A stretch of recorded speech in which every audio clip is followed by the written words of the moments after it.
You are a guy that, for a lot of people, you sort of embody the idea of hardening your mind and figuring out a way to do things that most people think are impossible. You've sort of become that guy. How'd you become that guy? You know what? I grew up not that guy. They see me now as the guy that with his shirt off who can do 4,030 pull-ups in 17 hours, who can run 205 miles in 39 hours, who can do all this crazy shit. But what they don't understand is they don't understand the journey that it took me to get to this point.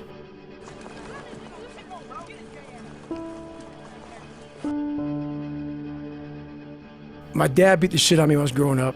My dad owned skating rinks, he owned bars, he ran prostitutes from Canada to Buffalo, New York.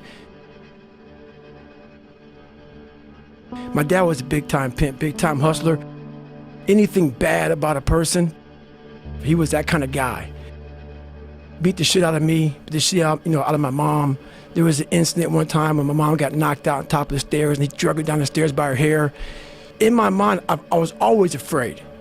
My whole life I was afraid, but I had this fucking voice, this conscience that would always be battling me, saying, hey, you gotta get up and do something. I didn't want to do shit.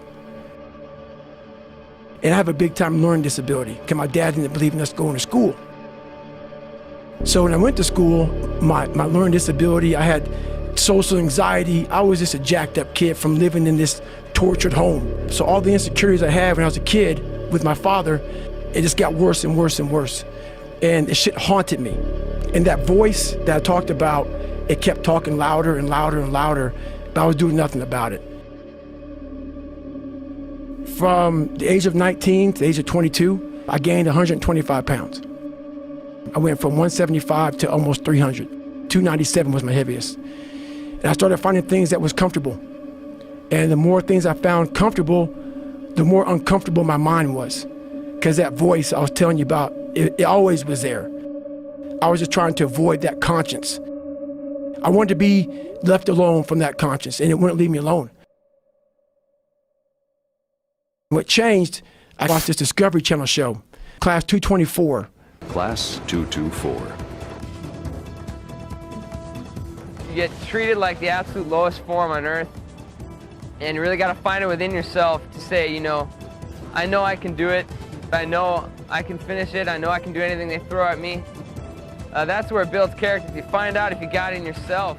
I watched the show, and it made me reflect big time on the piece of shit that I am, and I'm exactly what people said I was going to be. I was watching these guys going through Hell Week. Hell Week, the most dreaded week of buds. It's the ultimate test of one's physical and mental motivation. A round-the-clock regimen of intensive physical training and harassment, with as little as 4 hours of sleep during the entire week. And these guys ringing the bell, quitting, dropping their helmet down, rolling out. A lot of guys just leaving. And it made me reflect on my fears, my insecurities. And I saw real men, what I thought were real men who were staying, who were overcoming adversity, who were overcoming all these different things that I had blamed so many fucking people in my life, my dad, my mom for not being there, my learning disability, my skin color. And so I sat there for a while and I was like, no one's gonna fucking come to help me. No one's gonna fucking come to help me. It's fucking me against me, period. I had to man up. And I said, the first thing I gotta start doing is facing every fucking fear I have.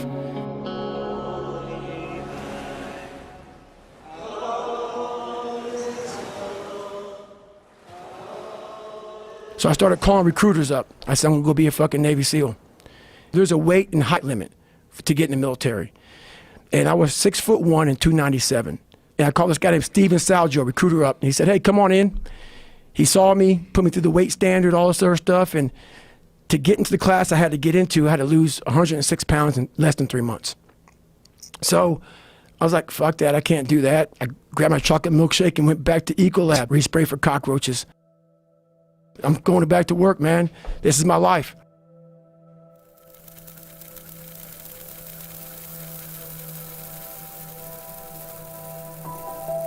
I don't like cockroaches too much. I hit the mother load of cockroaches. And I sat there and said, this is my life. This ain't gonna be it for me.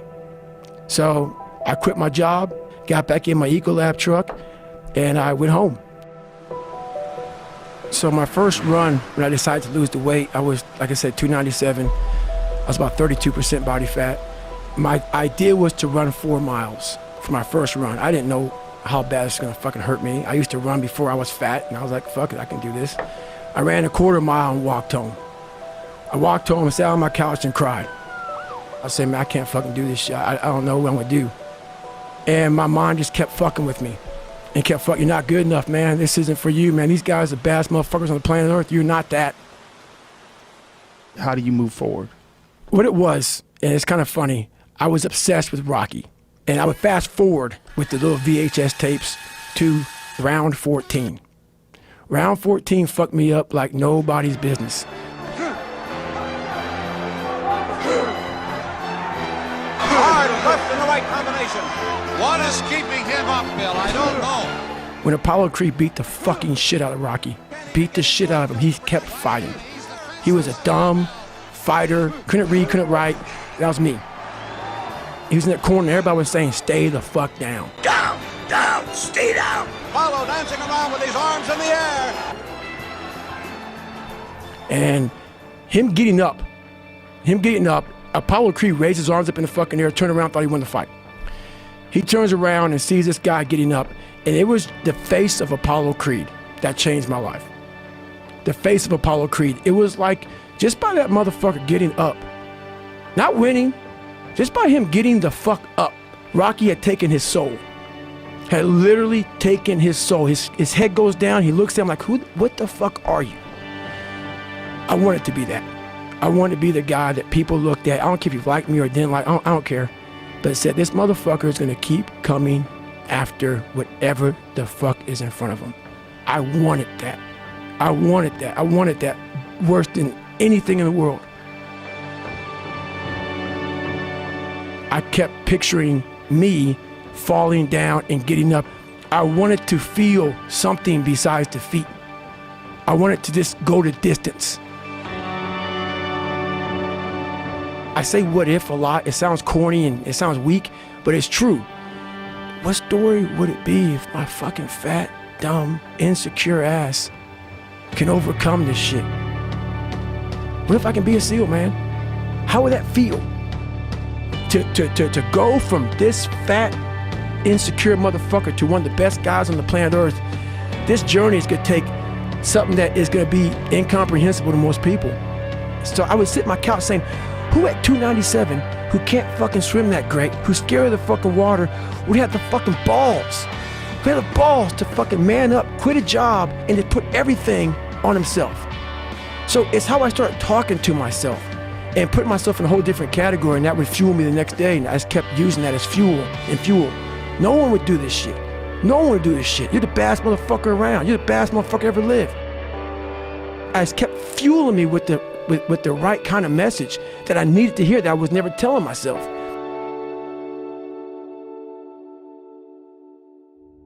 So it became from being defeated to like, man, all right, motherfucker, maybe tomorrow we can go 0.75. But I started realizing I can't run that far. So what I did was I became damn near a professional cyclist with the miles I put on the bike. I rode a bike a lot to lose the first initial kind of weight because my bones were just hurting so bad. My body was just broken. And then the bike got easier. I was able to run more. I went from like 1 mile. 1 mile was a great accomplishment. 2 miles, and then from 2 to 3 was a big one. Then I went from 3 to 6. They have a warning order that they give people to get ready for buds.